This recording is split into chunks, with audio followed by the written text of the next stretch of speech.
Due to birthday boy Mr. Parkin having an early shift tomorrow at work, I'll be stepping in to do this TNA review.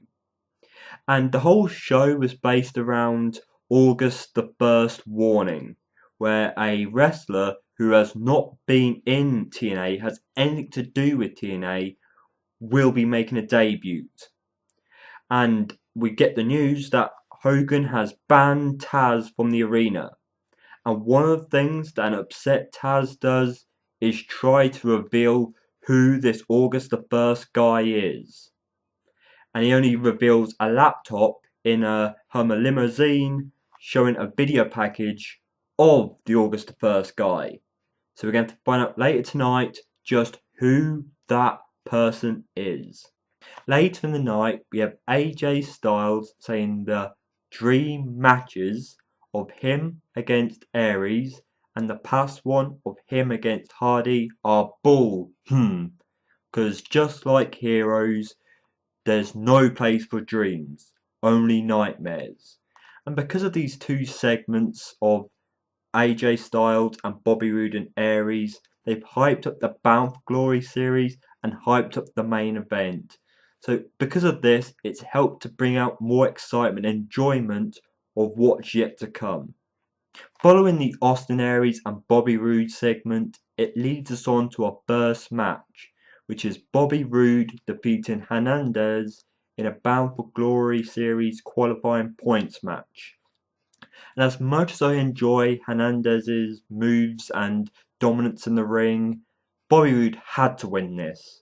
And the way he won it interested me because after throwing chair in the ring to distract the referee, he brings out a beer bottle and smacks Hernandez on the head for the cover and the win.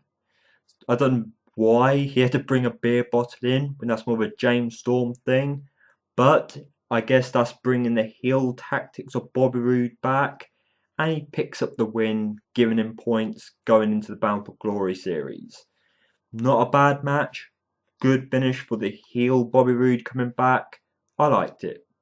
To go with the August 1st warning, we have the main event Mafia promising that they're going to make an offer the Ace and Eights cannot refuse. And even though I'm getting sick and tired of the Ace and Eights for the most part, this did interest me because at least the Ace and Eights are involved in something that might mean something going into the Bound for Glory. But the Ace and Eights backstage joke about this by saying that the main event Mafia must have watched The Godfather too many times. But they've also wrapped in the Brooke Hogan storyline because as Buddy Ray leaves, Brooke knows something about the cage match between Sabin and Bully that Bully does not know. But because Buddy Ray won't give Brooke Hogan her divorce, she's not telling him. So what could there be added to the cage match that will make it more interesting than what it already is? I'm interested to find out, but could this still wrap up that Brooke Hogan's gonna help Buddy Ray somehow? We'll have to find out when this match happens.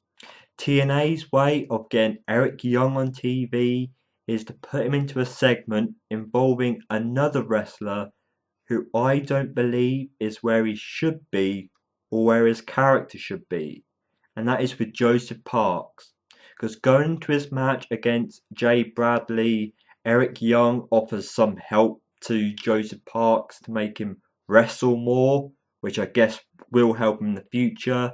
But Joseph Parks goes on to beat Jay Bradley, surprise, surprise, earning his 7 points in the Bound for Glory Series tournament. Now on to the World Heavyweight Champion Chris Sabin defeating our X Division Champion Manik. Even though this was face versus face, it was still enjoyable. It was still a great match, still full of spots which you expect from these X Division styled wrestlers. And even though Chris Sabin is meant to be seen as a main eventer now, he still put on a great match against an X Division wrestler, making the X Division champion look good. But is it just me, or did this feel better suited for Chris Sabin? I'm not saying Chris Sabin becoming the World Heavyweight Champion is 100% bad idea, but with styles like this, an X Division wrestler versus an X Division wrestler felt better, felt more real.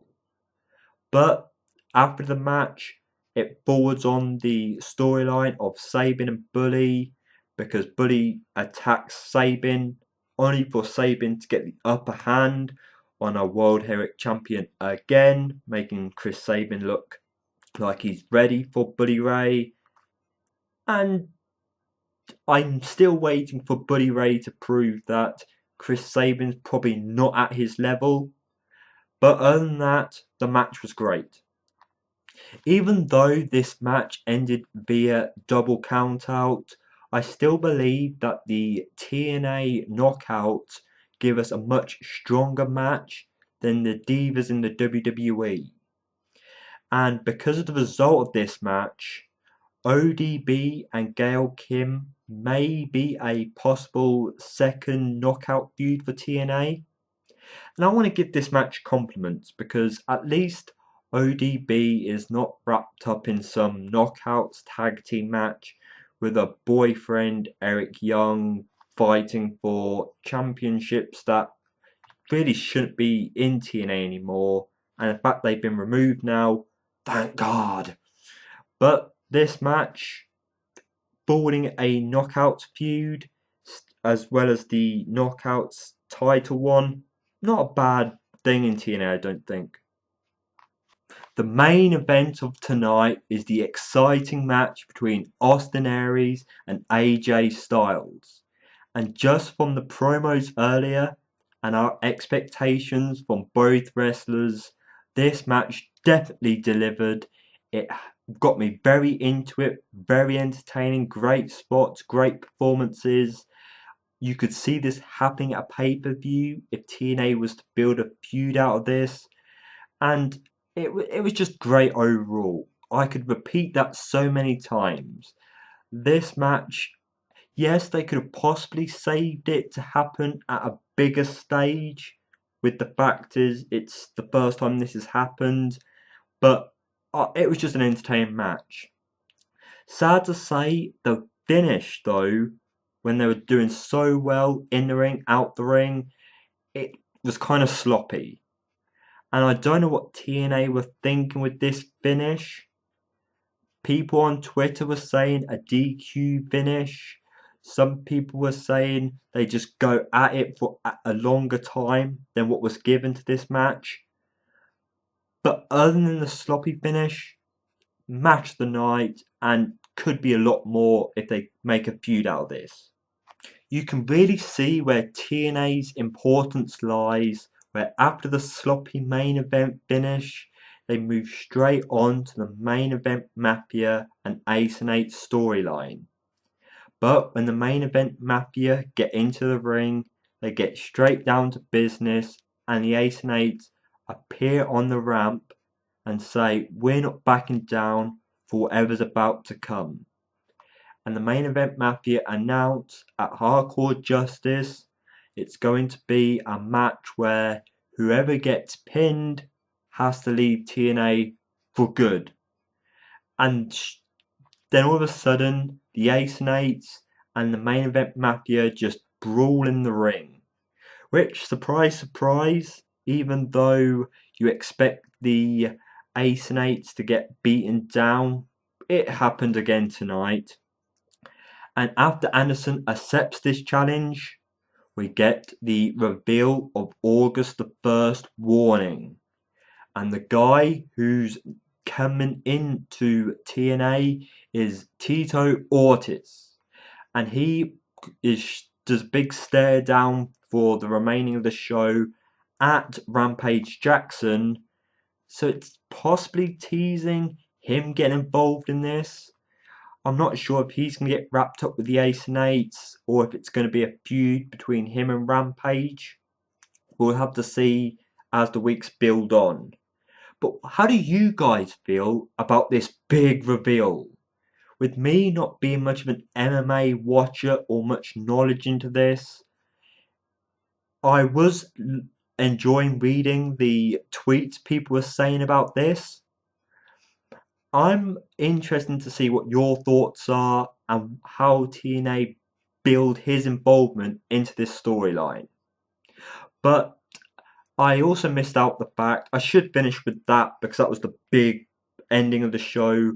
But TNA do what they do best, which is hype up next week's show. We get the match between Kazarian and Daniels with a funny backstage segment where no one wants to see the undefeated Christopher Daniels versus the poor Frankie Kazarian. A bit of confrontation between those two, but you can tell how serious this match is going to be after Kazarian spilled over Christopher Daniels' martini. That was intense. We're also going to be getting Samoa Joe versus Jeff Hardy and Anderson versus Magnus. So a good week this week, a possibly good week next week. TNA, you could be hopefully picking yourself up from this releases okay to droppy ratings. But people, please share your thoughts of tonight's show in the comment section below. And I'm going to get out of here before the Ace and Eight or the main event Mafia come after me.